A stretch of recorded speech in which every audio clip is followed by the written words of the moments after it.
Hello po, kamusta na po kayo? Welcome back po ulit sa Lutong Pinoy sa Amerika. And for today's video po, tayo po ay magluluto ng arroz caldo o yung atin pong lugaw dahil po dito sa amin umuulan ngayon at may bagyo. So ito po yung mga kailangan natin sangkap. Meron po tayo diyang black brown pepper, cooking oil, garlic, chicken cube, ginger, patis. Talagay po tayo niyan. Yan po yung safflower or kasubha po sa Tagalog. Meron po tayo ditong bay leaves, ang ating onion. Maglalagay po ako ng atay ng manok. Gusto ko po kasi paglugaw ko may atay ng manok. At saka po yung balon-balunan na pinakuluan ko na po kanina para po lumambot na siya.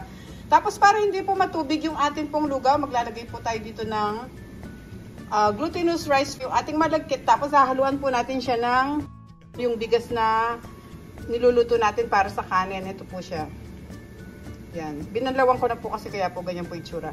Tapos meron po ako ditong manok. Yung tubig, at para sa toppings naman po ng ating lugaw, meron po tayo diyang boiled eggs, calamansi, tapos ito po yung ating green onions. At ito po sa side na to, nagpiprito na po ako ng bawang, ipang toppings po natin sa ating lugaw. Okay, magsimula na po tayo sa mga bago po dito sa ating channel. Sana po mag-subscribe kayo sa Lutong Pinoy sa Amerika. At pakicheck nyo na lang po sa description below. Lahat po naman kailangan natin sangkap. Kailangan ko na pong tanggalin itong ating garlic dito sa cooking oil para po hindi siya masunog. Okay? Nagpainit na tayo ng pot, pwede na natin ilagay yung ating cooking oil.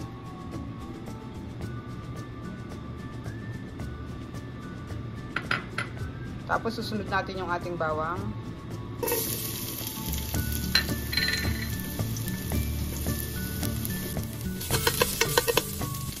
Then ilalagay ko na rin yung ating sibuyas.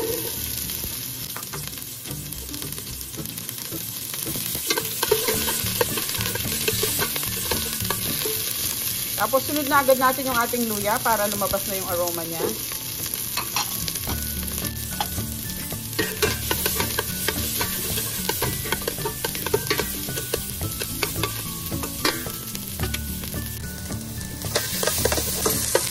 May pwede na natin sunod yung ating manok.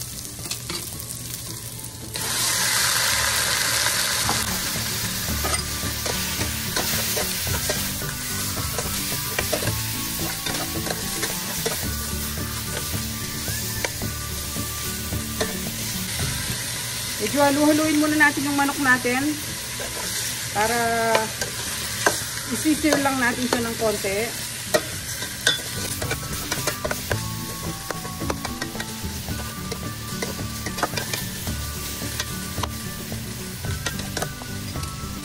Yan.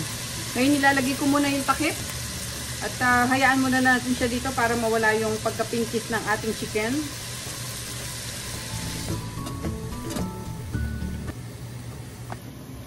Ngayon buksan natin.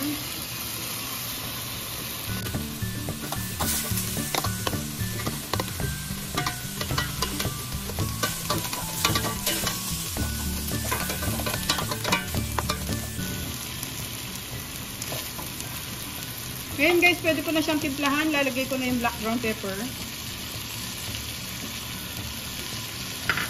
Yung ating patis. Para may lasa na yung chicken natin. Tapos ilalagay ko na itong balon-balunan o yung ating chicken gizzard. Na-pre-cook naman na natin yan kanina. Haluin muna natin bago natin siya lagyan ng iba pang sangkap.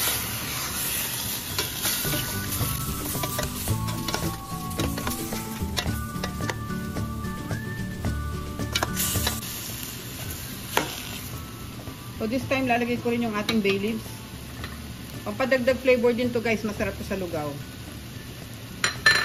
Tapos bubuhusan na natin siya ng kalahating tubig, mga 5 cups. Kasi 10 cups itong naka-ready.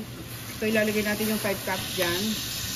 Pakukulan muna natin to bago natin isama yung ating atay ng manok. Okay. Hintayin natin siyang kumulo, ibabalik ko yung takip. Para maluto muna yung manok natin bago natin ilagay yung mga bigas at saka yung atay. Okay? Ngayon na kumukulo na siya, pwede na natin siyang buksan.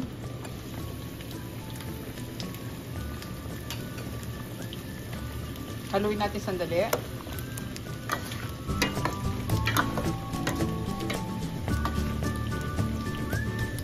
Pwede na natin ilagay itong ating chicken liver. Kung napapansin nyo guys, hindi ko kagad siya sinama kanina kasi yung mga chicken liver dito madaling madurog. Ayan o. Kaya ayoko siyang haluin ng haluin tapos yung chicken liver nandyan na, madudurog lang siya. So hayaan lang natin siya dito. Yan, ganyan-ganyanin lang natin.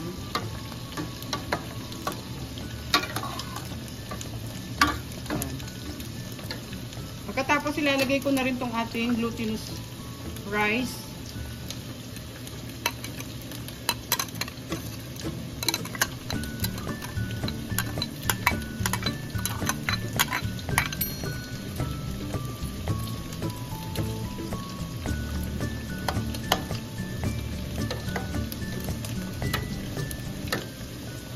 Tsaka itong ating bigas.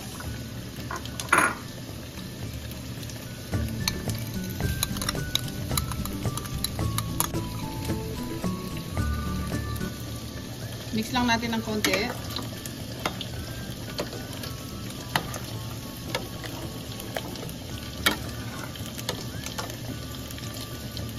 Ngayon, hahayaan muna nating maluto yung ating mga bigas bago natin ibuhos yung natitira pang mga tubig natin. Kailangan lutuin muna natin yung bigas natin. Lalagay ko ulit yung takip. Okay. So ngayon guys, silipin natin. Medyo halu-haluin din natin sa ilalim kasi baka masunog. Ayan. Ayan, medyo umaalsa na yung bigas natin.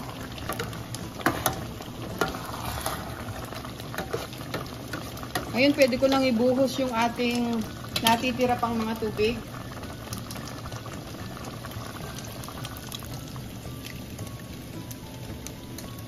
Ten cups tong tubig natin na to.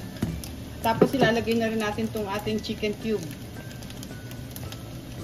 Dinurog ko lang siya ng konti.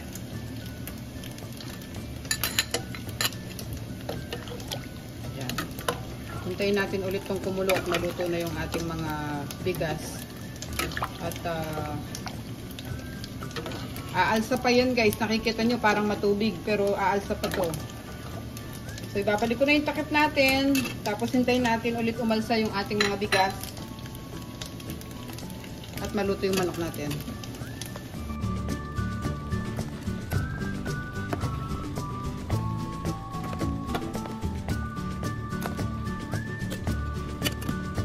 So ngayon guys, open na natin. Yan, nag-expand na yung ating mga bigas. Tapos luto na sila. Pwede na natin ilagay yung ating safflower, yung ating kasubha. Tapos titikman muna natin kung okay na yung alat niya. Kung kailangan natin magdagdag ng asin.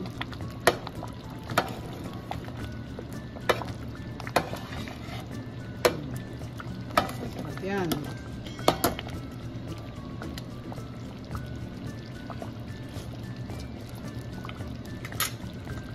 Guys, medyo matabang lang siya. Magdadagdag ako dito ng 1 teaspoon of salt.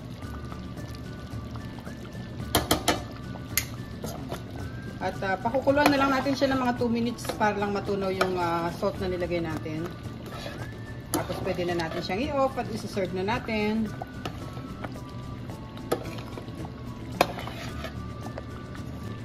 So ngayon guys, pwede na tayong maglagay sa ating serving plate.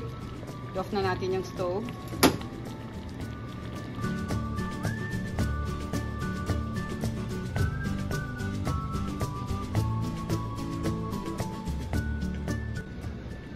So ngayon guys, ito na po yung finished product natin sa ating lugaw or scaldo na niluto natin. Napakasarap po niyan guys, para po hindi matubig yung inyong lugaw, gayahin nyo po yung ginawa ko. Guys, meron din po pala ako ditong tokwat baboy. Panoorin nyo po yung recipe namin ng tokwat baboy. Hanapin nyo lang po sa aking channel, Lutong Pinoy sa Amerika, para po iterno natin dito sa ating napakasarap na lugaw. Maraming salamat po ulit sa panonood. Sana po nag-enjoy kayo sa recipe natin ngayon. At ingat po tayong lahat. And God bless po guys. Panoorin nyo po yung other videos namin. And don't forget to subscribe sa aming Lutong Pinoy sa Amerika. Maraming salamat po. Ingat po tayong lahat.